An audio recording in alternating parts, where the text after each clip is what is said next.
Mi nombre es doña Ramona Hernández. Tengo 76 años y vivo en San Juan del Río, en el estado de Querétaro. Mi vida siempre ha sido sencilla, de trabajo y familia. Fui costurera por muchos años, conocida en la colonia La Cruz como doña Ramona de la Máquina. Después de que mi esposo, don Ernesto, se fue demasiado pronto, crié a mis 3 hijos sola, con el ruido de la máquina de coser y el aroma del café de olla llenando la casa. Creí que lo peor de la vida ya había pasado, pero el dolor más grande todavía estaba por llegar. Empezó despacio, como quien no quiere la cosa, una pastilla de menos por aquí, otra por allá, y la duda soplándome en el oído como un viento frío. Al principio, pensé que era el olvido de la edad, pero no era así. La verdad es que era mi propio hijo, Julián, de 42 años, que todavía vivía conmigo después de perder su empleo. Descubrí que vendía mis medicinas para la presión y la diabetes allá en el centro de Querétaro, cambiando mi salud por dinero rápido. Llegué a sentirme muy mal. Casi no la libro en una de las veces que intenté ahorrarme las pastillas. Es un dolor que no le deseo a nadie. Sentir que el suelo desaparece bajo tus pies por culpa de la sangre de tu sangre. Pero, en lugar de rendirme, tracé un plan. Necesitaba luchar. Por mí. Por mi vida. Y de alguna manera, por mi propio hijo que se estaba perdiendo ante mis ojos. El piso de baldosas frías era lo único real. Ramona sentía su textura áspera y helada contra su mejilla, un ancla en un mundo que giraba violentamente. Un zumbido agudo, como de un enjambre de abejas furiosas, se había instalado dentro de su cráneo, ahogando todos los demás sonidos. Intentó mover el brazo, pero parecía de plomo, pesado e inerte. El olor a frijoles de la olla, que poco antes la confortaba, ahora era nauseabundo, mezclándose con un olor metálico que vagamente reconoció como su propio miedo. Sus ojos, entrecerrados, se enfocaron en un punto específico, los pies de Julián, zapatos gastados, con las agujetas desatadas, parados a menos de 1 metro de su cara. No se movían, estaban plantados en el piso, como si el hombre al que pertenecían estuviera paralizado por el terror o la indecisión. Ramona intentó llamarlo por su nombre, pero solo un gemido débil escapó de sus labios, un sonido patético que fue tragado por el zumbido ensordecedor. Su corazón latía desbocado, una danza frenética y dolorosa contra sus costillas. Cada latido parecía un martillo golpeándole el pecho, enviando olas de dolor que se irradiaban hacia su brazo izquierdo. Así es, pensó con una claridad escalofriante. Así se siente cuando el cuerpo se rinde. Recordó a su esposo, Ernesto, la forma en que se llevó la mano al pecho aquel día, la confusión en sus ojos antes de que todo terminara. ¿Acaso ella seguía el mismo camino? Le faltaba el aire. Cada inspiración era una lucha, un esfuerzo hercúleo que traía poco alivio. Su visión comenzó a oscurecerse en los bordes, el mundo reduciéndose a un túnel estrecho con los zapatos de Julián al final. Y en ese túnel, una única y devastadora verdad resonaba. El pastillero de su medicina para la presión, la que debía haber tomado por la mañana, estaba vacío, no porque se le hubiera olvidado comprarla, sino porque las pastillas, una a una, habían desaparecido. Los pies de Julián finalmente se movieron, un paso vacilante hacia atrás.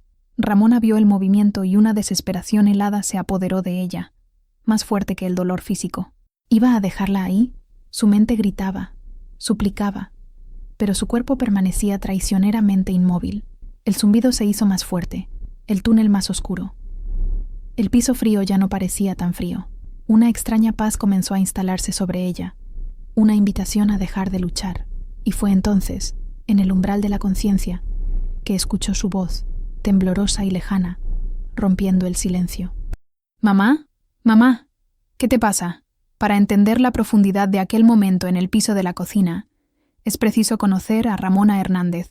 A sus 76 años, era un pilar silencioso en la colonia La Cruz, en San Juan del Río. Sus manos, manchadas por la edad y marcadas por incontables piquetes de aguja, contaban la historia de una vida de trabajo. Era conocida como Doña Ramona de la Máquina, un título ganado a lo largo de 5 décadas, encorvada sobre su fiel singer negra y dorada, transformando telas sencillas en vestidos de primera comunión, uniformes escolares y los más hermosos rebozos que se podían encontrar en la región. Su casa era pequeña, pero inmaculada. Las paredes encaladas de blanco estaban adornadas con fotografías en blanco y negro de su juventud, de su boda con Ernesto y del nacimiento de sus 3 hijos. Isabela, la mayor, una exitosa abogada en Monterrey. Carlos, el de en medio, ingeniero trabajando en una plataforma petrolera en el Golfo. Y Julián, el más chico, su niño, que a sus 42 años todavía vivía bajo su techo. La rutina de Ramona era su santuario. Comenzaba antes del amanecer, con el aroma del café de olla, endulzado con piloncillo y canela, llenando la casa. Después, regaba sus plantas en el patio interior, geranios rojos vibrantes, bugambilias moradas que trepaban por las paredes y un nopal que había heredado de su madre. Las plantas eran sus confidentes, testigos silenciosos de sus alegrías y tristezas. Después de la muerte de Ernesto, 20 años atrás, Ramona se sumergió en el trabajo para sacar adelante a sus hijos. La máquina de coser cantaba día y noche, su sonido constante un testimonio de su resiliencia. Lo logró. Isabela y Carlos volaron del nido, construyeron sus propias vidas, llenándola de orgullo. Llamaban todos los domingos, sus voces un bálsamo para su soledad. Pero Julián era diferente. Siempre había sido el más apegado, el más soñador y quizás por eso el más frágil. Trabajó durante 15 años en una fábrica de autopartes en las afueras de Querétaro. Un empleo estable que le daba un propósito. Pero hacía un año, la fábrica hizo recortes de personal y Julián fue uno de los despedidos. El hombre vibrante que salía de casa cada mañana fue reemplazado por una sombra que pasaba los días en el sofá, el brillo del celular iluminando un rostro cada vez más sombrío y desanimado. Fue en ese periodo que las cosas comenzaron a desaparecer. Primero, pequeñas cantidades de dinero de su monedero. Ramona se decía a sí misma que se había equivocado con las cuentas en el mercado. Después, una pequeña joya de plata que Ernesto le había dado. Se convenció de que la había perdido. Pero entonces, hacía unos meses, comenzó a notar la falta de sus medicamentos. Ella dependía de ellos. El losartán para la presión alta, la metformina para la diabetes, eran su línea de vida, la barrera que la separaba de una crisis grave. Organizada como siempre había sido, los guardaba en pequeños pastilleros semanales, y los pastilleros comenzaron a aparecer con espacios vacíos. Una pastilla aquí, 2 allá. Su primera reacción fue la autocrítica. Me estoy haciendo vieja, Ramona. La memoria me está fallando. Pero su mente, aunque cansada, todavía era aguda. La duda se instaló, una semilla amarga plantada en su corazón. Julián Hernández ya no se reconocía en el espejo. Donde antes veía a un hombre de 41 años, con una sonrisa fácil y hombros anchos por el trabajo, ahora veía a un extraño. Las ojeras eran profundas, la barba de varios días le daba un aire descuidado, y sus ojos, antes cafés y vivos, estaban turbios, evasivos. El desempleo le había robado más que un sueldo. Le había robado su identidad. Él amaba a su madre. Ese amor era una verdad fundamental, la roca sobre la que su vida había sido construida. Recordaba, de niño, haberse quedado dormido con el sonido de la máquina de coser de ella, un ritmo constante y reconfortante que significaba seguridad. Recordaba el olor a hilo y tela que ella siempre tenía, el calor de sus manos acariciándole la frente cuando estaba enfermo. Y era precisamente ese amor lo que hacía que lo que estaba haciendo fuera tan monstruoso, tan insoportable. La espiral había comenzado de forma inocente. Un amigo, también desempleado, le comentó lo fácil que era vender ciertas cosas sin receta en el centro de la capital, cosas que la gente buscaba para calmar dolores o ansiedad, o simplemente porque era más barato que ir a una farmacia. Julián ignoró la idea, asqueado, pero los días se convirtieron en semanas, y las semanas en meses. Sus ahorros se acabaron.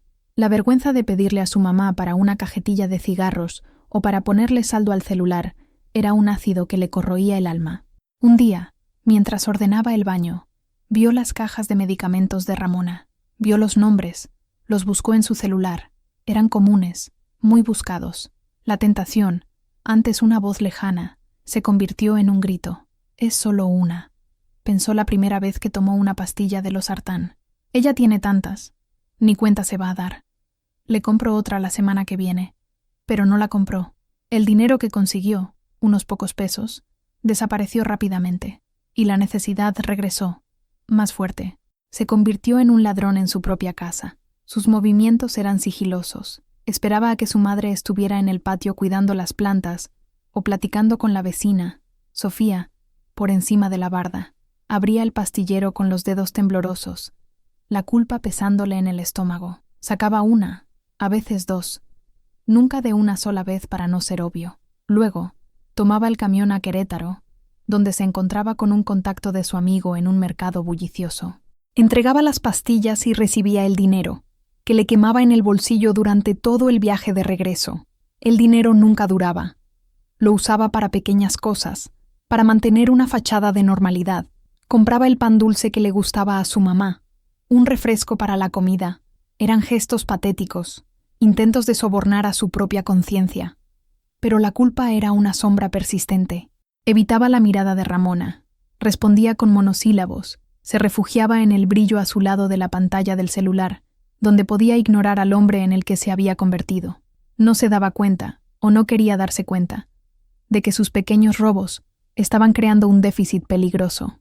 No veía el cansancio creciente en los ojos de su madre, no notaba la forma en que a veces se detenía a media frase, llevándose discretamente la mano al pecho. Él solo veía su propia vergüenza, su propio fracaso, y eso lo cegaba a todo lo demás.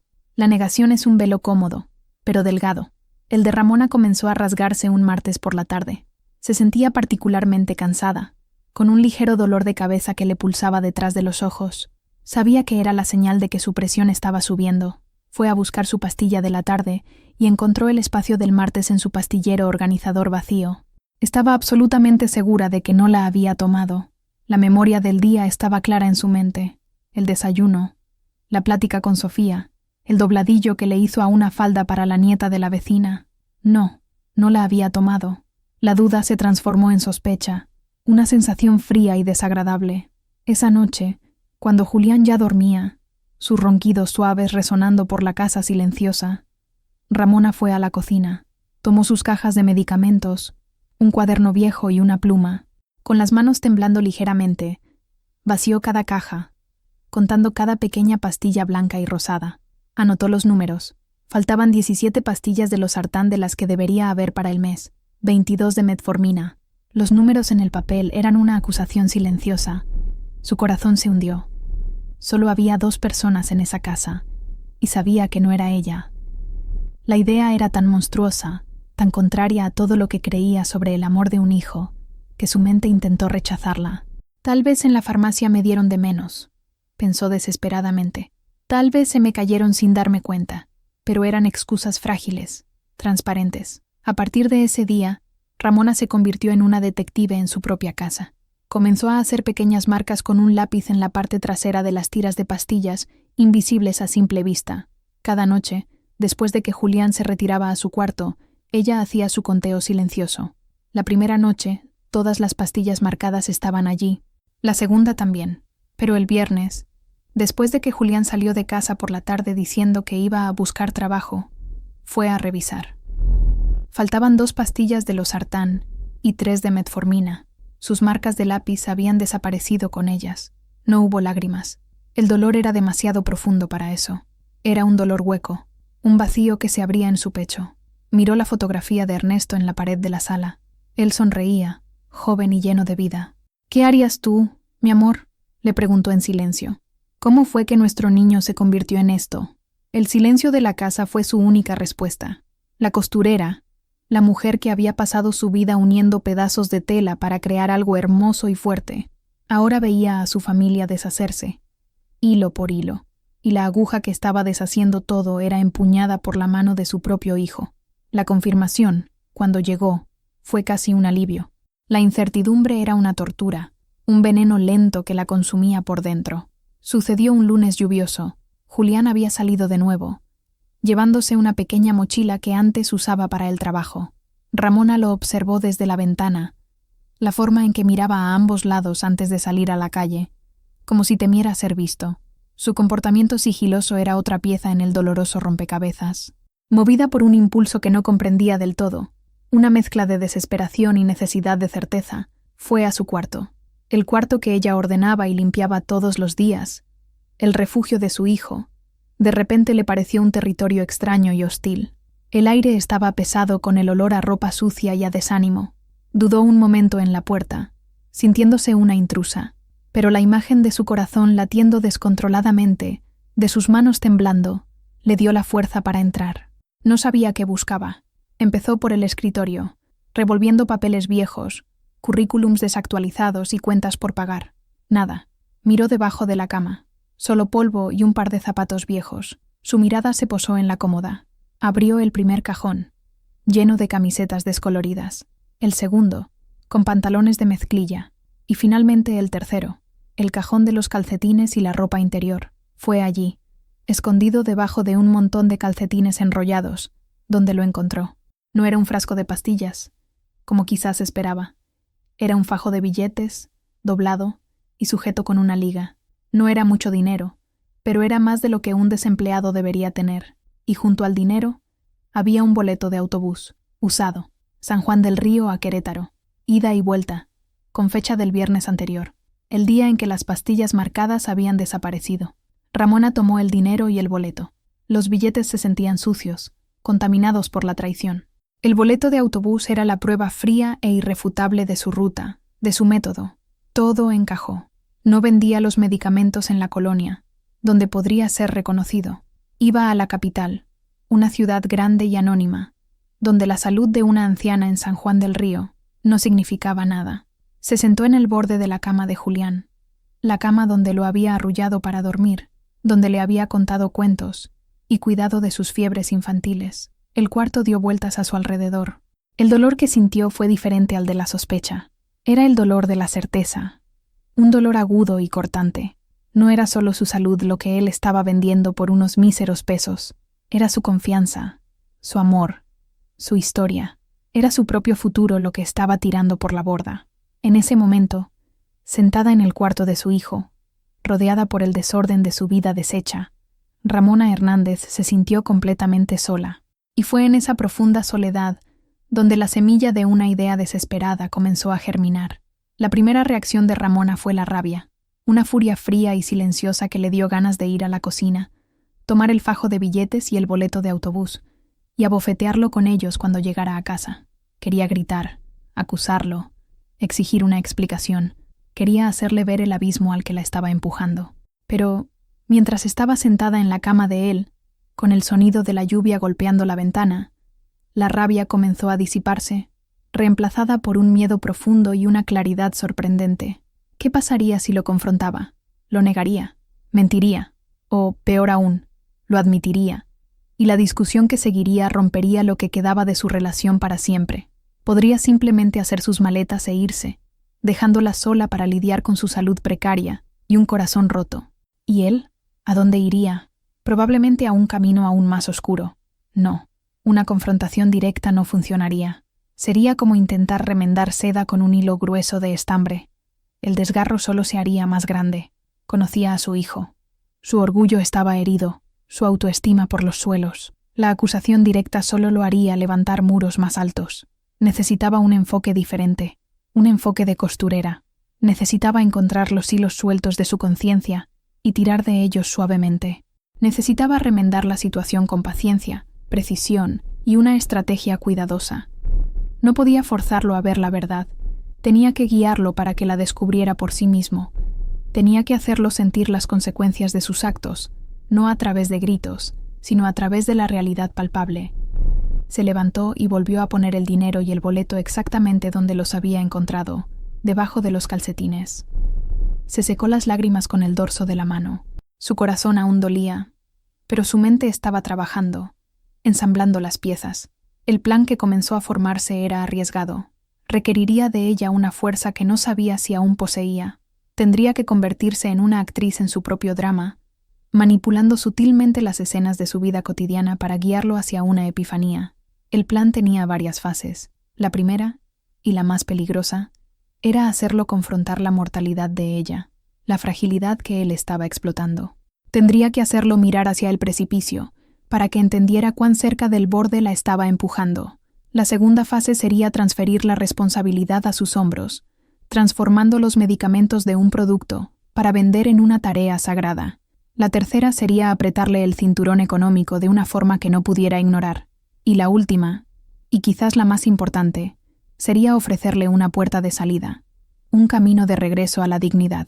Era un plan complejo, tejido con dolor y amor, un plan nacido de la convicción de que el hijo que ella había criado todavía estaba allí, en algún lugar, enterrado bajo capas de vergüenza y desesperación, y ella, Ramona Hernández, la mujer que podía convertir harapos en tesoros, iba a hacer todo lo que estuviera a su alcance para traerlo de vuelta. Antes de poner en marcha cualquier plan, Ramona necesitaba una segunda opinión, una voz externa que no estuviera nublada por el dolor de la maternidad. Necesitaba a Sofía. Sofía Morales era su vecina desde hacía más de 40 años. Viuda como ella, las dos mujeres habían construido una amistad que era un puerto seguro en las tormentas de la vida. Sus casas compartían una barda baja, y sus pláticas diarias sobre esa barda eran tan esenciales para Ramona como su café de la mañana. A la mañana siguiente, Ramona llamó a Sofía. Su voz era tranquila, pero Sofía, que la conocía como la palma de su mano, detectó de inmediato la tensión subyacente. «¿Qué pasa, Ramona?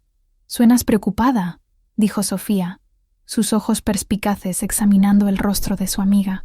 Ramona respiró hondo y, por primera vez, verbalizó su doloroso secreto. Le contó todo.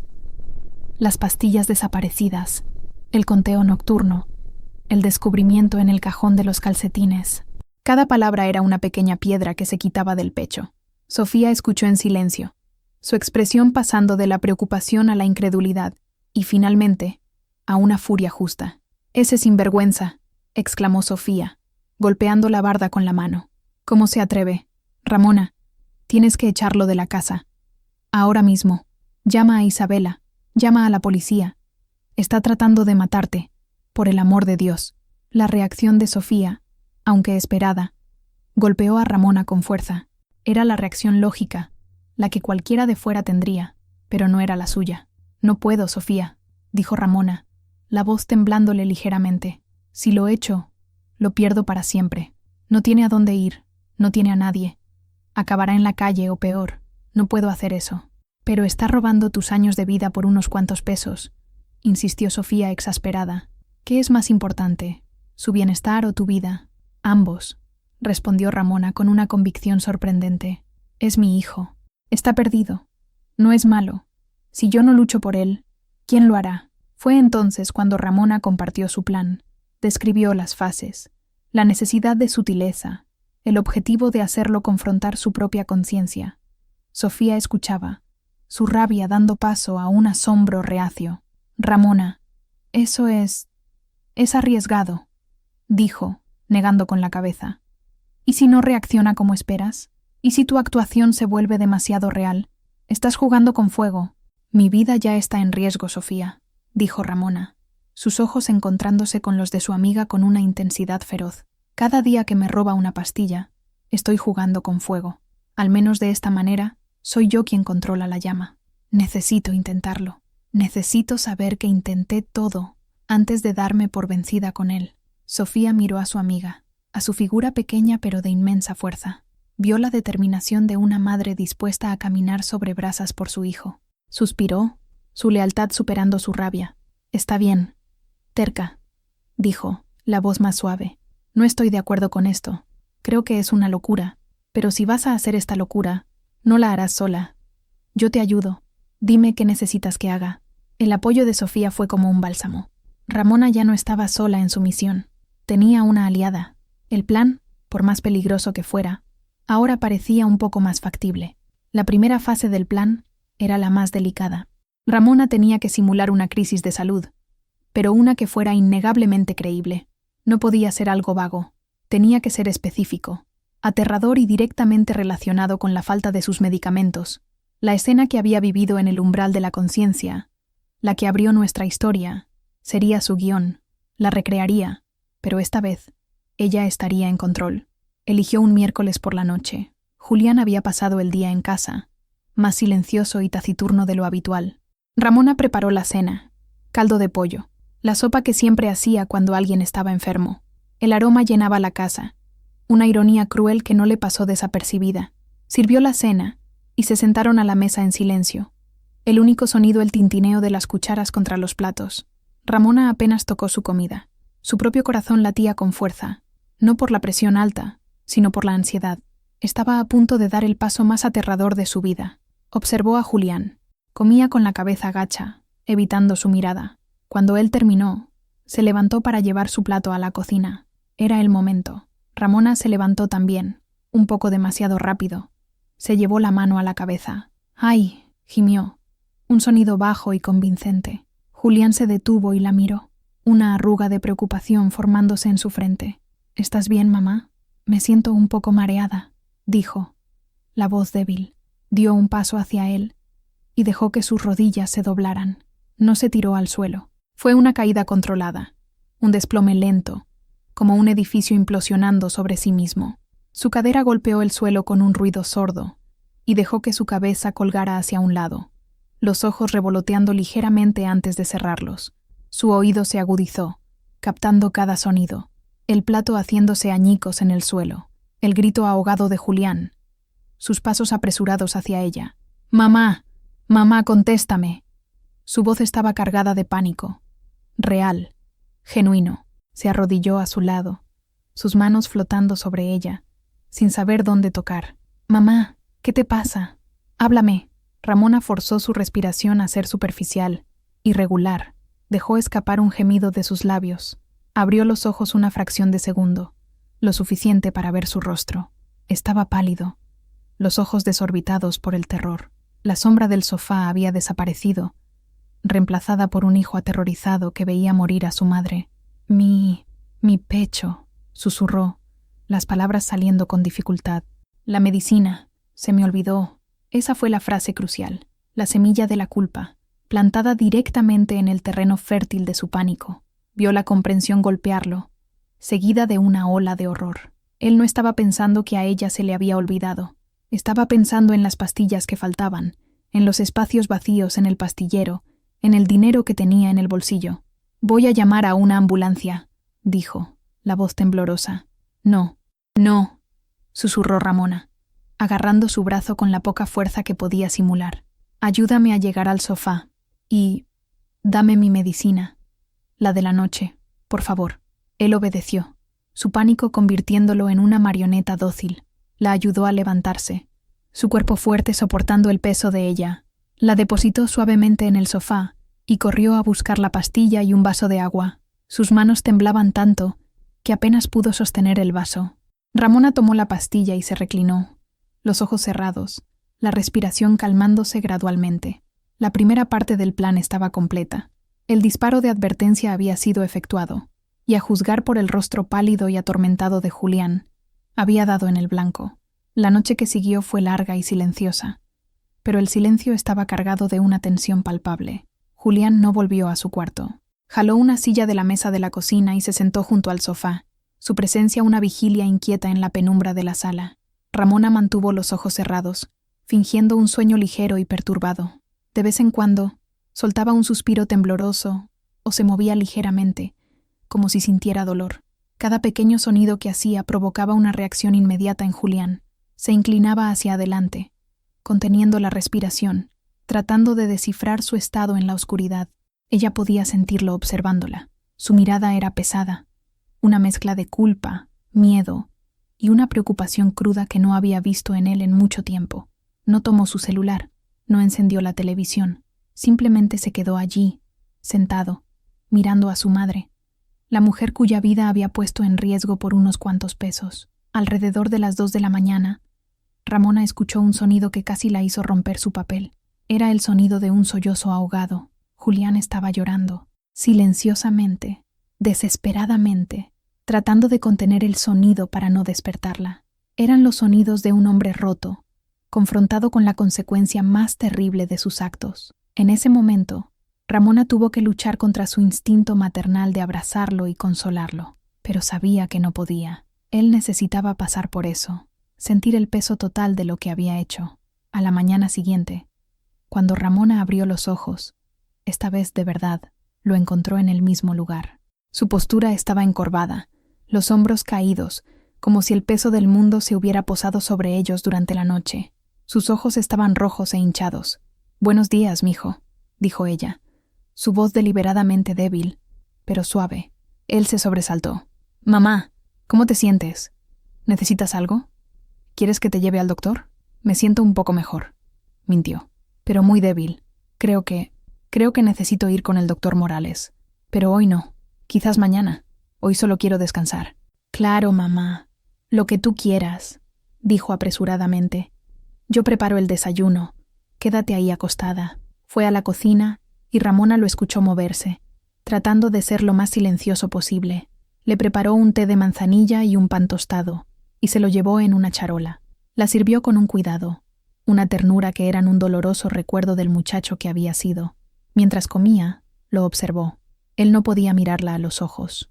Su mirada se fijaba en el suelo, en sus propias manos, en cualquier lugar excepto en el rostro de ella. La culpa era una barrera visible entre ellos.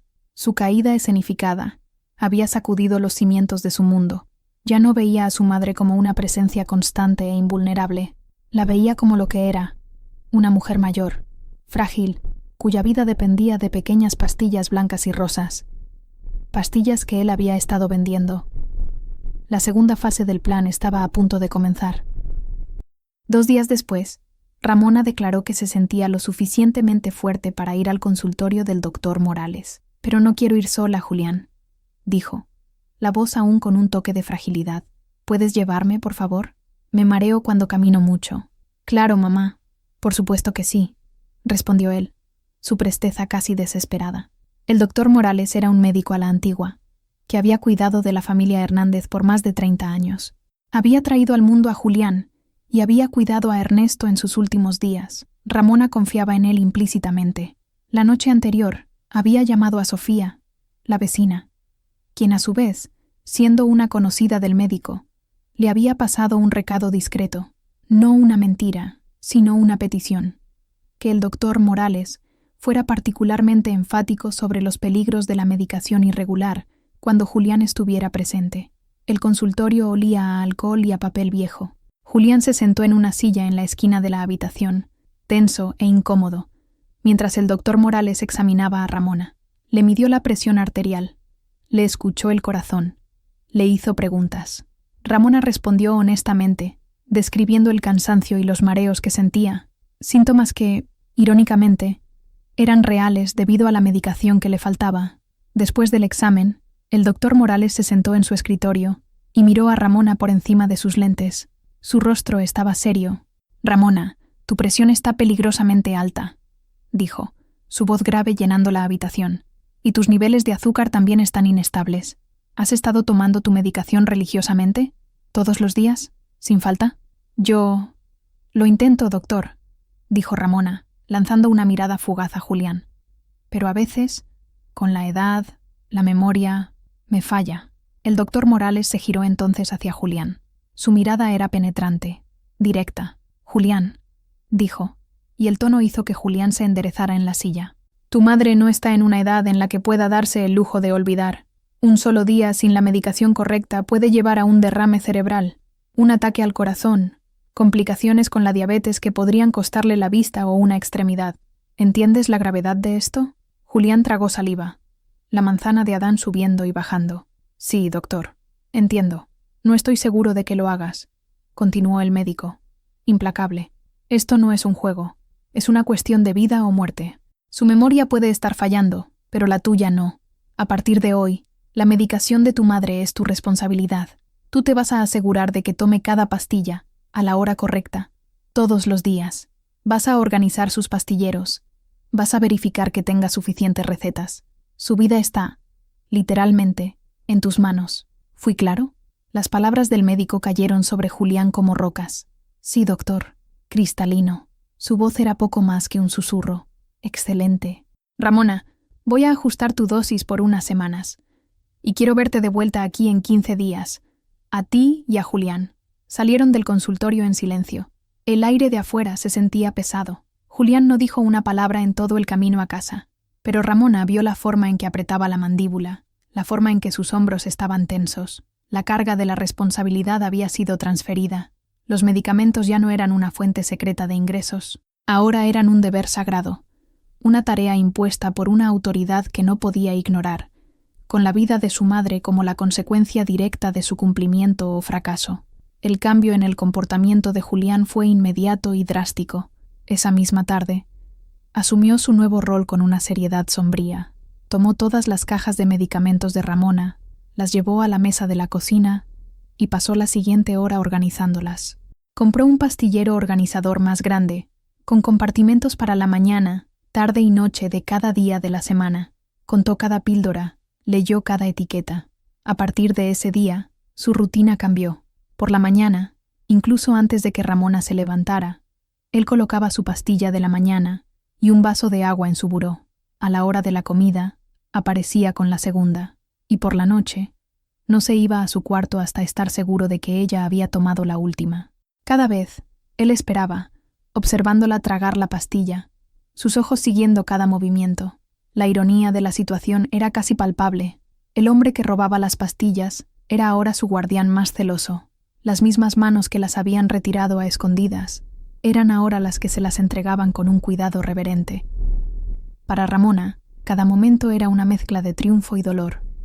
Su plan estaba funcionando. Julián estaba siendo forzado a confrontar, 3 veces al día, la fragilidad de ella y su papel en mantenerla viva. Cada pastilla que le entregaba era un recordatorio silencioso de lo que había hecho, pero verlo así, su rostro grabado con una culpa tan profunda, le partía el corazón. Estaba cumpliendo su penitencia, y la angustia era evidente. Una tarde, entró en la cocina y la encontró tratando de alcanzar un frasco en el estante de arriba. Corrió a ayudarla. «Deja, mamá. Yo lo alcanzo», dijo, su voz suave. Mientras le entregaba el frasco, sus dedos se rozaron por un instante. Julián se retiró como si hubiera recibido una descarga eléctrica. El contacto físico, antes tan natural entre ellos, se había vuelto cargado de significado. Ramona vio el dolor en sus ojos y supo que no solo se estaba castigando por el robo, sino por la traición a la confianza que ese contacto representaba. Sus idas a Querétaro cesaron. Sus misteriosas desapariciones por la tarde terminaron. Pasaba la mayor parte del tiempo en casa, rondando cerca de ella, siempre alerta, siempre vigilante. La sombra en el sofá había sido reemplazada por un guardián ansioso. Ramona estaba más segura, su salud estabilizándose con la medicación regular, pero la atmósfera en casa era sofocante. El silencio entre ellos ya no era de distancia, sino de una culpa no expresada. Era un silencio pesado, denso, lleno de palabras que necesitaban ser dichas, pero no podían encontrar una salida. El plan de Ramona estaba funcionando, pero sabía que esta fase, por sí sola, no era suficiente. La responsabilidad sin redención era solo una forma más lenta de tortura. Necesitaba avanzar a la siguiente fase. Con la salud de Ramona bajo la estricta vigilancia de Julián, era hora de abordar la raíz del problema, el dinero, o la falta de él. Julián había comenzado a vender los medicamentos por desesperación financiera. Ramona sabía que, mientras esa desesperación existiera, la tentación podría, eventualmente, regresar. Tenía que mostrarle, de manera tangible, las consecuencias económicas de sus actos y, al mismo tiempo, apretar el cerco a su inactividad. Comenzó de forma sutil. La semana siguiente a la visita al médico, hizo las compras del supermercado como de costumbre, pero con algunos cambios. En lugar del queso Oaxaca que a Julián tanto le gustaba, compró el queso fresco más barato. En lugar de los bistecs de res para el fin de semana, compró pollo. El pan dulce, un pequeño lujo diario, desapareció de la mesa del desayuno. Julián notó los cambios, pero no dijo nada. Simplemente comía lo que se le servía. Su silencio un testimonio de su vergüenza. Al final de la semana, Ramona se sentó a la mesa de la cocina con una pluma y un cuaderno, la frente arrugada en una expresión de preocupación. Julián estaba en la sala, viendo la televisión sin sonido. Ella suspiró fuerte, lo suficiente para que él la oyera. Él apareció en el umbral de la cocina. ¿Pasa algo, mamá? «Ay, mijo», dijo ella señalando el cuaderno. «Estoy haciendo las cuentas. Con este ajuste en mis medicinas y la consulta extra con el doctor Morales, los gastos han aumentado. Mi pensión ya no rinde como antes». No lo estaba acusando. Simplemente estaba declarando un hecho. Pero la implicación era clara.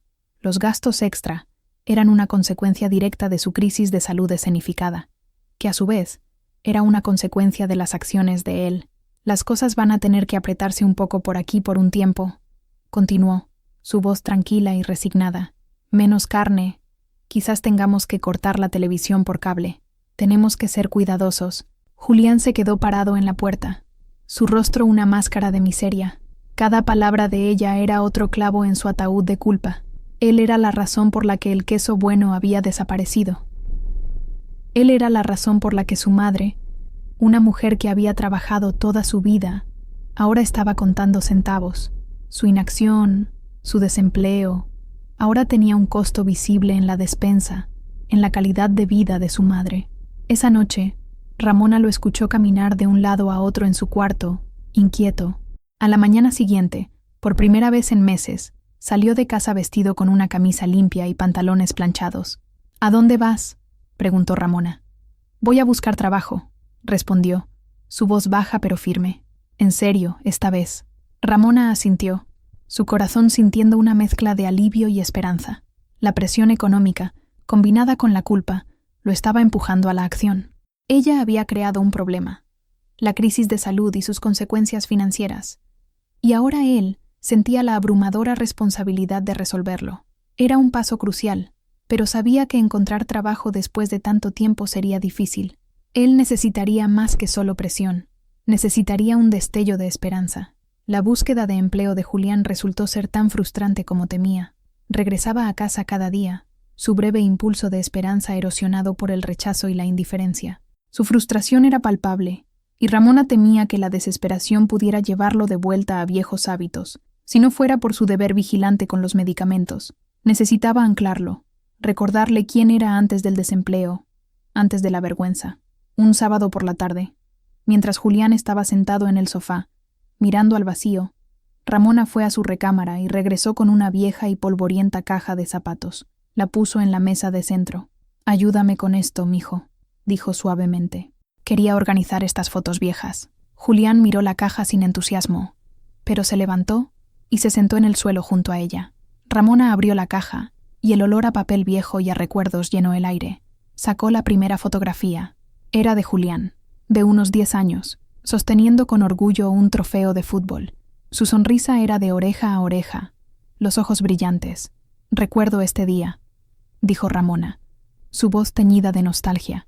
«Habían perdido el partido, pero el entrenador te dio el premio al jugador con más garra. Corrías por todo el campo, nunca te rendías. Tu papá estaba tan orgulloso». Julián tomó la fotografía, trazó el contorno de su propio rostro sonriente con el dedo. No dijo nada. Ramona sacó otra. Esta vez era un retrato de familia. Ernesto, con el brazo alrededor de Ramona, y los 3 hijos al frente. Julián, un adolescente desgarbado, haciendo una mueca a la cámara. «Tu papá», comenzó Ramona, su voz suavizándose. «Era un buen hombre, trabajador, honesto. Siempre decía que lo más importante que tiene un hombre es su palabra y su dignidad, que el dinero va y viene, pero el respeto por uno mismo, una vez que se pierde, es lo más difícil de recuperar». No lo estaba sermoneando, simplemente estaba recordando, compartiendo memorias. Pero cada palabra, cada imagen, era una pieza cuidadosamente elegida de su pasado, diseñada para iluminar su presente. Le estaba mostrando al niño lleno de garra, al joven que formaba parte de una familia orgullosa, al hijo de un hombre honorable. Le estaba mostrando al hombre que había sido y que todavía podía ser. Pasaron toda la tarde viendo las fotografías. Hablaron de Isabela y Carlos, de vacaciones en la playa, de fiestas de cumpleaños. Por primera vez en mucho tiempo, la pesada mortaja de culpa y silencio que los envolvía pareció levantarse un poco. Julián incluso sonrió 1 o 2 veces, una sonrisa fantasma, pero una sonrisa al fin. Cuando terminaron, y mientras guardaban las fotos de vuelta en la caja, Julián se detuvo, sosteniendo una foto de él y Ernesto arreglando una bicicleta vieja. «Él me enseñó a arreglar cosas», dijo Julián, su voz apenas un susurro. «Yo era bueno para eso». «Sí, lo eras», confirmó Ramona. «Eres muy bueno con tus manos». Dejó la frase flotando en el aire. Una semilla de autoestima, plantada en el suelo recién arado de la nostalgia. No era un fracaso. Tenía talentos. Tenía valor. Solo necesitaba recordarlo. La plática sobre las fotografías había dejado una marca en Julián. Ramona notó pequeños cambios. Al día siguiente, sacó su vieja caja de herramientas y arregló la bisagra de una puerta del armario que había estado rechinando durante meses. Luego, apretó la llave del fregadero que goteaba. Eran tareas pequeñas, pero eran actos de contribución, de recuperación de un propósito. Ramona sabía que era el momento de ofrecerle una salida. La presión y la culpa no eran sostenibles a largo plazo. Necesitaban ser reemplazadas por la esperanza y la oportunidad. Una vez más, recurrió a su aliada, Sofía. «Sofía», dijo por encima de la barda del patio, «¿te acuerdas de tu primo, el señor Rodríguez, el que tiene el taller de muebles?» «Claro», respondió Sofía. «Un viejo gruñón pero con un corazón de oro. ¿Por qué? Sé que siempre está abrumado de trabajo. ¿Crees que necesitaría ayuda? Alguien para lijar, barnizar, hacer pequeñas reparaciones, alguien que sea bueno con las manos». Sofía entendió de inmediato. Una pequeña sonrisa se formó en sus labios. «Hablaré con él. No te prometo nada, Ramona.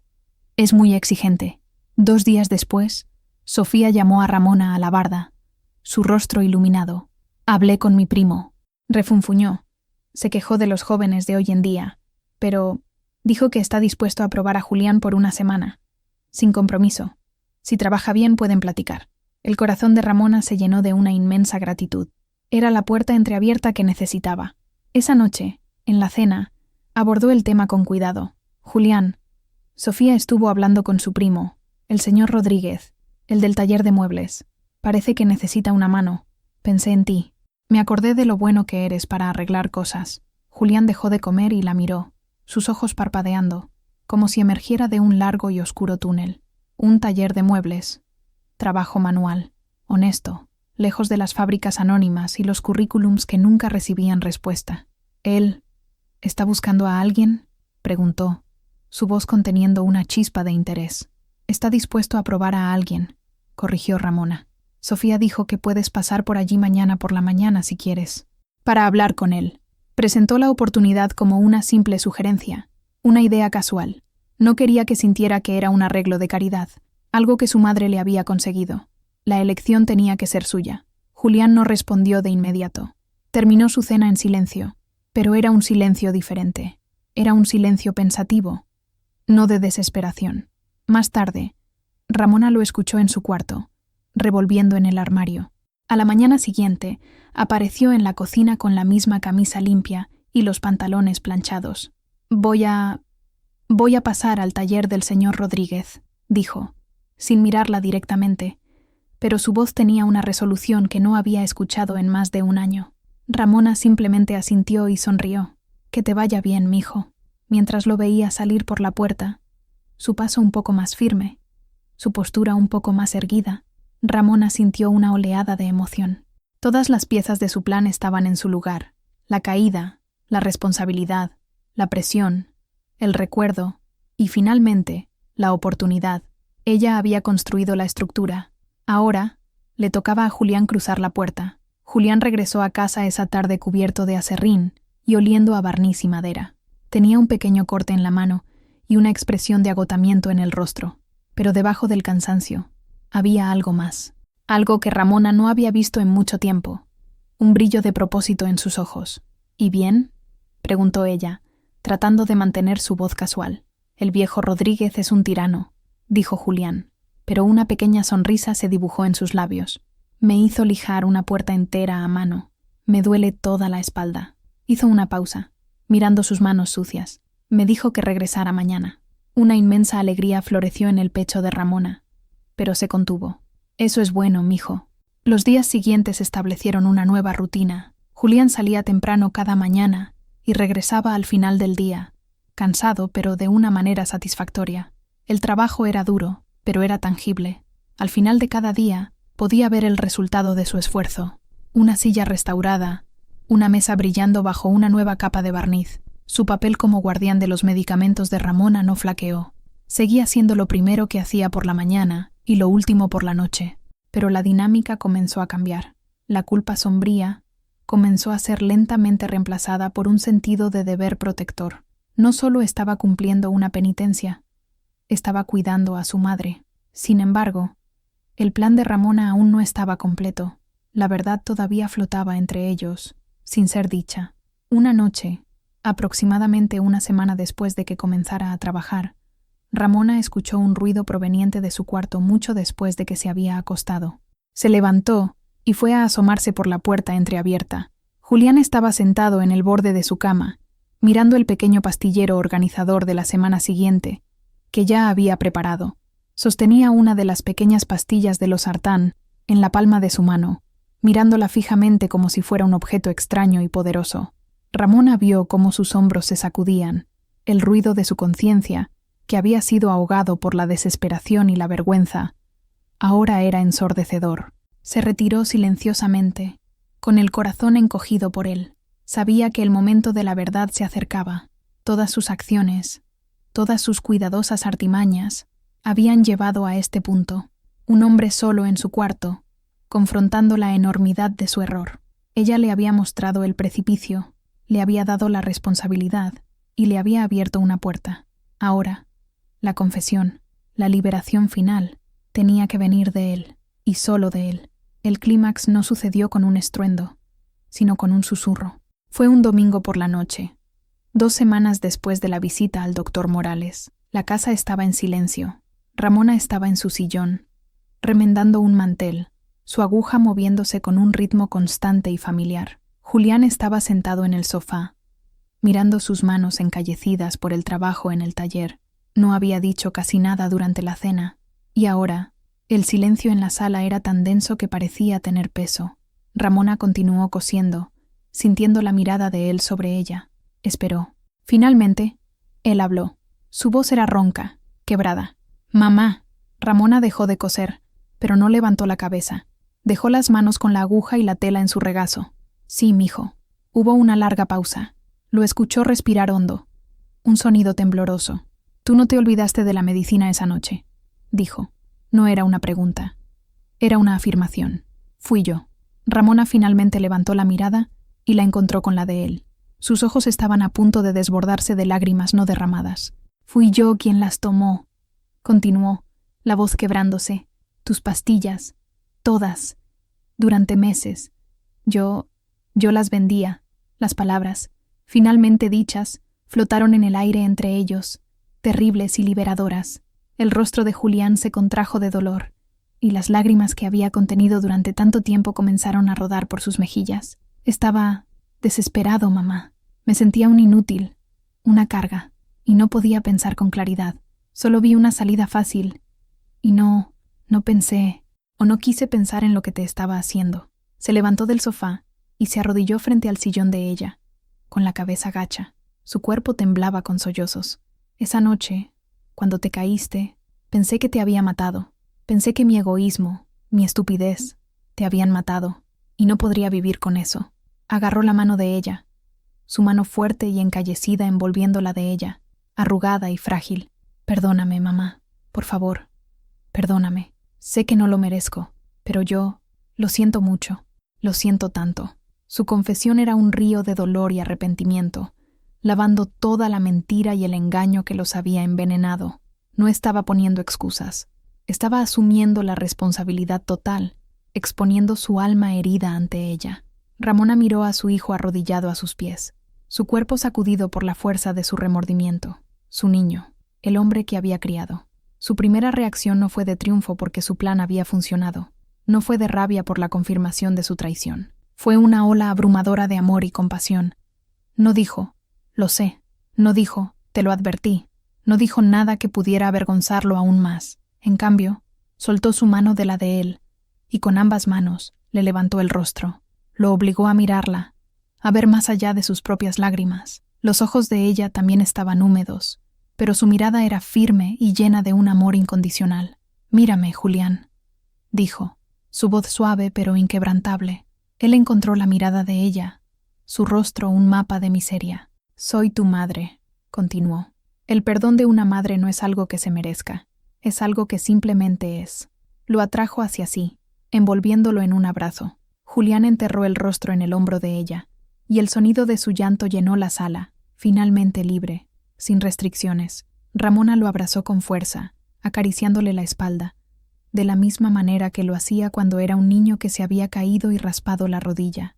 «Shh, mijo, Ya pasó, susurró. Lo importante no es la caída, es cómo te levantas. Se quedaron así por un largo tiempo. El único sonido era el de su llanto que se calmaba gradualmente, reemplazado por respiraciones profundas y temblorosas. Cuando finalmente se apartó, su rostro estaba manchado, pero sus ojos, por primera vez en más de un año, estaban claros, libres del peso de su secreto. «Te lo voy a compensar, mamá», dijo, su voz aún embargada, pero con una nueva fuerza. «Te lo juro, voy a trabajar duro, voy a cuidarte, me convertiré en el hijo que mereces». Ramona sonrió, una sonrisa cansada pero genuina. Con el pulgar, le secó una última lágrima de la mejilla. «Tú ya eres el hijo que amo», dijo. «Ahora, solo necesitas convertirte en un hombre del que puedas estar orgulloso. Y lo vamos a hacer. Juntos». Esa noche, el silencio en la casa ya no era pesado. Era un silencio de paz, de alivio.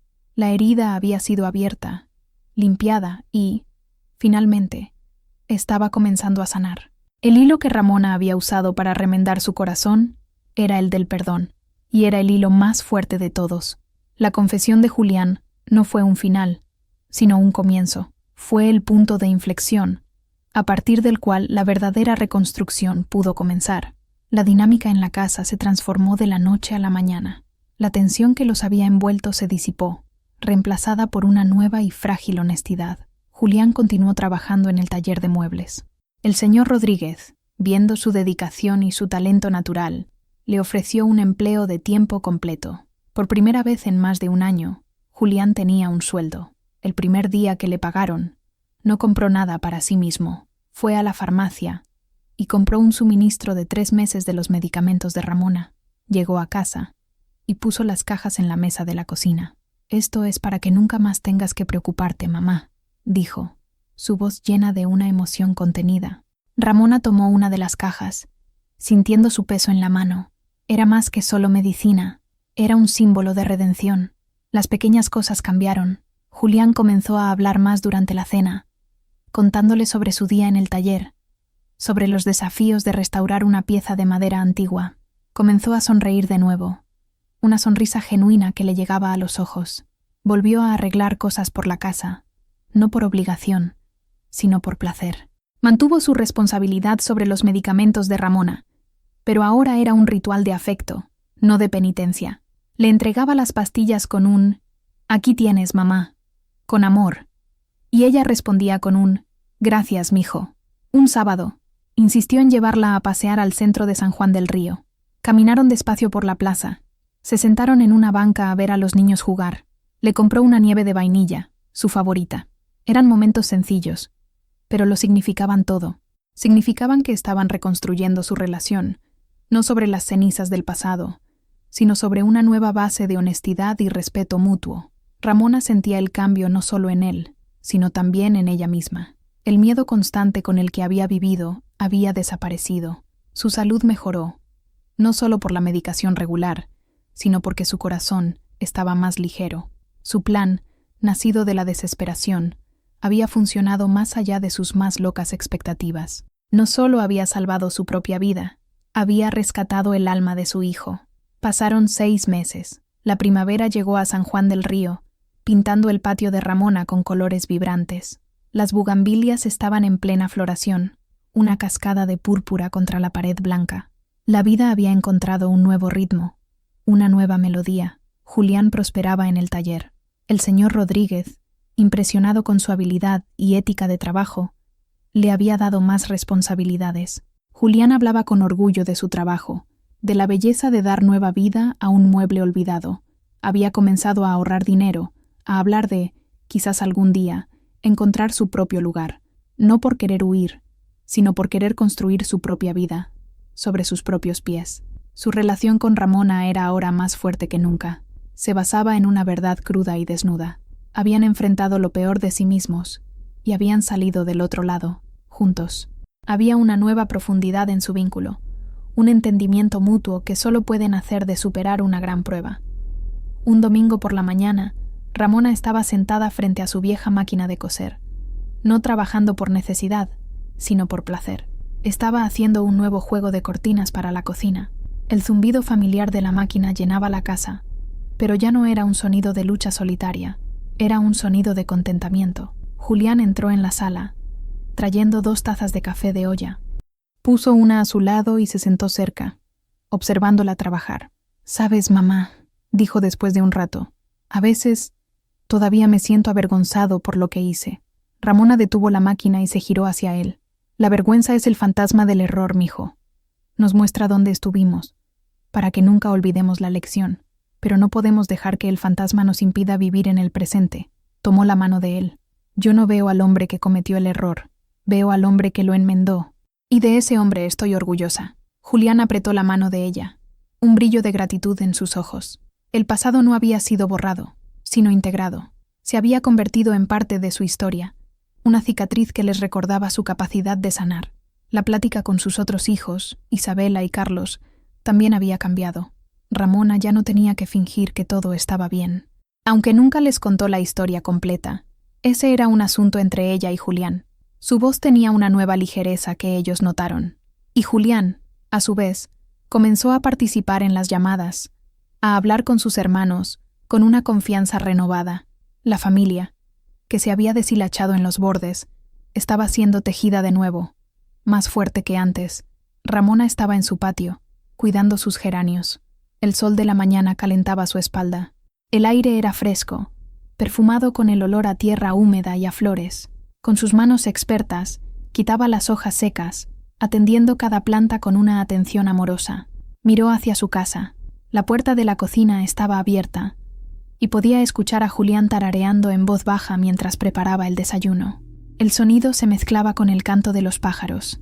Era una sinfonía de paz, de normalidad reconquistada. Pensó en el viaje que habían recorrido, el miedo, el dolor, la traición, el arriesgado plan que podría haber salido tan mal, pero se dio cuenta de que su plan no se había tratado, en esencia, de engaños o manipulación. Se había tratado de amor, un amor feroz, de una madre que se negaba a renunciar a su hijo, un amor que estaba dispuesto a arriesgarlo todo, no para castigar, sino para sanar. Había aprendido que a veces, para remendar un desgarro profundo, no basta con coser los bordes. Hay que deshacer un poco más la tela, limpiar los hilos podridos, y solo entonces, con un hilo nuevo y fuerte, empezar a coser, puntada por puntada, con paciencia infinita. Su relación con Julián era ahora como uno de esos rebozos antiguos y valiosos, donde el remiendo, hecho con arte y amor, no es una señal de debilidad, sino una prueba de su historia y su capacidad de perdurar. Julián apareció en la puerta. «El desayuno está listo, mamá». Ella le sonrió. «Ya voy, mijo». Mientras se levantaba, sus ojos se posaron en el nopal, el que había heredado de su madre. Era una planta resiliente, capaz de sobrevivir en las condiciones más adversas, de florecer en el desierto, igual que su familia, igual que el amor.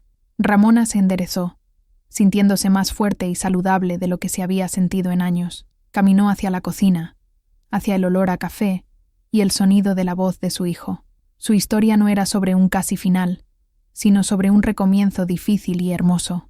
Era una prueba de que, incluso cuando los hilos de la vida parecen irremediablemente enredados, con amor, valor y un plan cuidadoso, siempre es posible tejer un nuevo comienzo.